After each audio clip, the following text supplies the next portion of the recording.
अवधूत चिंतन श्री गुरुदेव दत्त श्री सद्गुरू स्वामी समर्थ सर्व स्वामी भक्तांचे स्वामी परिवारात खूप खूप मनापासून स्वागत आहे. भक्त हो, तुम्हा सर्वांच्या मनातील चांगल्या इच्छा स्वामी महाराजांनी लवकर पूर्ण कराव्या हीच माऊलींकडे प्रार्थना करते आणि आजच्या व्हिडिओला सुरुवात करते. तर कालचा आपला व्हिडिओ आला नाही. गुरुवार विशेष अतिशय महत्त्वाची माहिती आहे.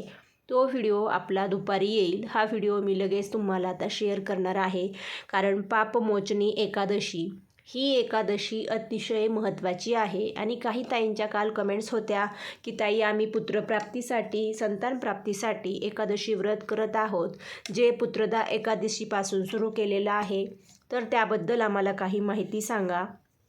तर माझ्याकडून कृपया उशीर झाला हा व्हिडिओ तुम्हाला शेअर करण्यासाठी. आपण प्रकट दिनाचेच खूप सगळे व्हिडिओ शेअर करत राहिलो आणि पापमोचनी एकादशीची अतिशय महत्त्वाची माहिती सांगायला विसरून गेले. तर आज आहे पापमोचनी एकादशी. ज्या ताईंचं व्रत आहे, उपवास आहे, तर सकाळपासूनच आज तुम्हाला तो उपवास करायचा आहे. आणि असंही एकादशी व्रत अगदी प्रत्येक महिलेने करावे, कारण पितृदोष असेल तर 99% तुमचं कोणतंच काम होत नाही. त्यासाठी सरळ साधं सोपं 2 वेळा तुम्ही फराळ करून हा उपवास करावा. माझंसुद्धा एकादशी व्रत असतं.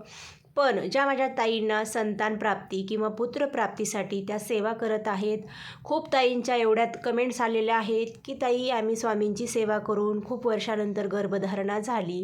काही ताईंना गर्भधारणा होऊन त्यांना आत्ताच म्हणजेच काहींचं गर्भपातसुद्धा झालेलं आहे, काहींना अबॉर्शन करण्याची वेळ आलेली आहे. तर मला हे ऐकून खूप वाईट वाटतं की स्वामींची सेवा करून तुम्हाला गर्भधारणा झाली. हे ऐकल्यावर आपल्याला खूप आनंद होतो, पण जर पुन्हा गर्भपात झाला तर वाईटसुद्धा वाटतं. त्यामुळे अशी वेळ येऊ नये यासाठी आपण योग्य अगदी मुळापासून काय दोष आहे हे पाहूनच आपण सेवा करणार आहोत. तर ज्या ताई सध्या प्रेग्नेंट आहेत त्यांना कुठलाही त्रास होणार नाही.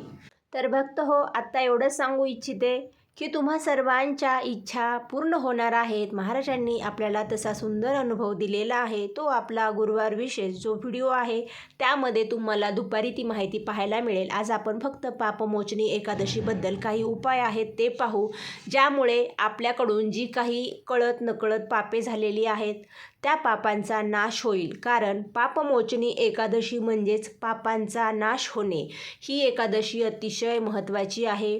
ही एकादशी बऱ्याचदा तिथी जर मागे पुढे झाल्या तर मग चैत्र महिन्यात येते, पण यावेळी ही फाल्गुन महिन्यामध्ये आलेली आहे. कारण चैत्र महिन्याला अजून 2-3 दिवस टाईम आहे आणि फाल्गुन महिन्यात आलेली आहे ही 5 तारखेला, म्हणजेच आज शुक्रवारी पापमोचनी एकादशी आहे. तर आज तुम्हाला सर्वांना भगवान विष्णूंची सेवा करायची आहे. कदाचित तुमची पूजा वगैरे सुद्धा झालेली असेल, माहिती ही तुम्हाला थोडी उशिरा पाहायला मिळते.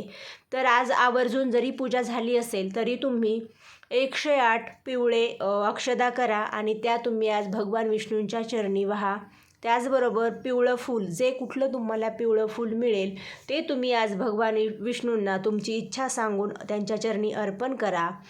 त्याचबरोबर ज्या ताईंना मूलबाळ होण्यास अडचण येत आहे आणि काहींचा गर्भपात होत आहे वारंवार किंवा गर्भ खराब होतो, मग त्यामुळे आपोआपच आपल्याला तो गर्भ ॲबॉर्शन करावा लागतो. तर असे अडचणी येऊ नयेत किंवा पितृदोषामुळे विवाह जमत नाही किंवा मग नोकरी लागत नाही, मुलीच होतात, मुलगा होत नाही, तर जे काही तुमचं दुःख असेल त्यासाठी तुम्हाला आज 9 वातींचा एक दिवा लावायचा आहे. आता पापमोचनी एकादशी दिवसभर आहे, तर हा दिवा तुम्हाला सायंकाळी लावायचा आहे आणि त्यासाठीच मी तुम्हाला ही माहिती शेअर करते. प्रत्येकाने हा उपाय पूर्ण श्रद्धेने करा. तुम्हाला दिवा घेताना एक आपल्या घरामध्ये जी पंती असते मातीची, आपण दिवाळीला ज्या वापरतो तशीच पंती घ्यायची आहे. आधी वापरलेली असेल तर ती स्वच्छ गरम पाण्याने धुवून काढा आणि तोच दिवा घेतला किंवा नवीन दिवा घेतला तरी चालेल. आता तुम्हाला जी दोरा वात असते, म्हणजेच आपण रेग्युलर जी वात लावतो, अशा तुम्हाला 9 वाती एकत्रित करायच्या आहेत आणि हातावरती त्या पूर्ण अशा एक करायच्या आहेत 9 वाती. त्याला हळदी कुंकू लावून घ्यायचं आहे. त्या दिव्यामध्ये त्या 9 वाती घालायच्या आहेत. आता ऐका, दोरा वातच घ्यायची आहे, फुलवात घ्यायची नाही. दोरा वात घ्यायची, त्यामध्ये तुम्हाला तूप शक्य असेल तर तूप घाला किंवा मग तिळाचं तेल घाला. पण मला असं वाटतं की हा उपाय फक्त पापमोचनी एकादशीला केला जातो, म्हणून तुम्ही 2 चमचे तूप नक्की घेऊ शकता. तूप घाला. यामध्ये आवर्जून तुम्हाला तुमच्या घरात खूप साडीसाती आहे, कुठलंच काम तुमचं होत नाही आहे, तर त्यासाठी तुम्हाला या दिव्याच्या खाली थोडेसे काळे तीळ ठेवायचे आहेत. त्यावरती हा दिवा ठेवायचा आहे. हा दिवा तुम्हाला तुमच्या प्रवेशद्वाराच्या बाहेर उजव्या साईडला ठेवायचा आहे, म्हणजे तुम्ही येतानाची उजवी साईड तिथे, किंवा मग तुळशीच्या समोर ठेवायचा आहे. दोन्ही ठिकाणी लावला तरी चालेल, म्हणजे दोन्हीपैकी एका ठिकाणी लावा. आधी थोडेसे एका प्लेटमध्ये काळे तीळ घ्या, त्यामध्ये तो दिवा ठेवा आणि त्या दिव्यामध्ये तुम्हाला 2 कापूरवडी घालायची आहे, 2 हिरवी विलायची घालायची आहे आणि 2 लवंग घालायच्या आहेत. त्यामध्ये तूप घालायचं आहे आणि नंतर मग तुम्हाला तो दिवा प्रज्वलित करायचा आहे. तर दिव्याचं तोंड हे तुमच्या घराकडेच असणार, म्हणजेच बघा आता तुमचं जे प्रवेशद्वार आहे त्या दिशेकडे असणार. मग काहींचं पश्चिमेकडे, काहींचं पूर्वेकडे असतं, तर या पद्धतीने. पण जर तुमचं प्रवेशद्वार उत्तरेकडे आहे, तर मग तुमची वातीचा जी दिशा आहे ती दक्षिणेकडे न करता तुम्ही मग ती पूर्वेकडे केली तरी चालेल. तर आवर्जून आज पापमोचनी एकादशीला सर्व पापांचा नाश होण्यासाठी, दुःखांचा सर्व नाश होण्यासाठी, जे काही पितृदोष आहे, इतरांची वाईट नजर आहे, तुमचं काम होत नाही आहे, विवाह जमत नाही, मुलबाळ होत नाही. माझ्या खूप सगळ्या ताईंना खूप वर्ष झाली लग्नाला, पण अजून गर्भधारणा होत नाही. या कमेंट्स वाचल्या ना की खूप वाईट वाटतं. 2 दिवस तब्येत बरी नव्हती आणि तुम्हा सर्वांच्या काल कमेंट्स येत होत्या की तुम्ही काळजी घ्या.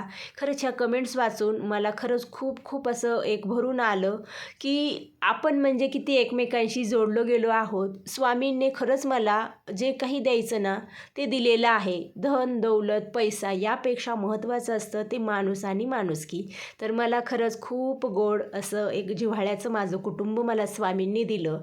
ही सर्व स्वामींची कृपा. फक्त आता महाराजांकडे एकच प्रार्थना आहे, ज्या ताईंना खूप वर्ष झालेले आहेत, मूलबाळ नाही आहे, त्यांच्यासाठी योग्य माहितीची सेवा संदेश द्यावा, जो इथे शेअर केला जाईल आणि त्या माझ्या ताईंना लवकर गर्भधारणा व्हावी, सुदृढ असं बाळ जन्माला यावं. खूप सगळ्या ताईंना मुलीच आहेत, त्या माझ्या ताईंना मुलगा व्हावा, जिथे मुलगा आहे तिथे मुलगी व्हावी, लग्न जुळावं.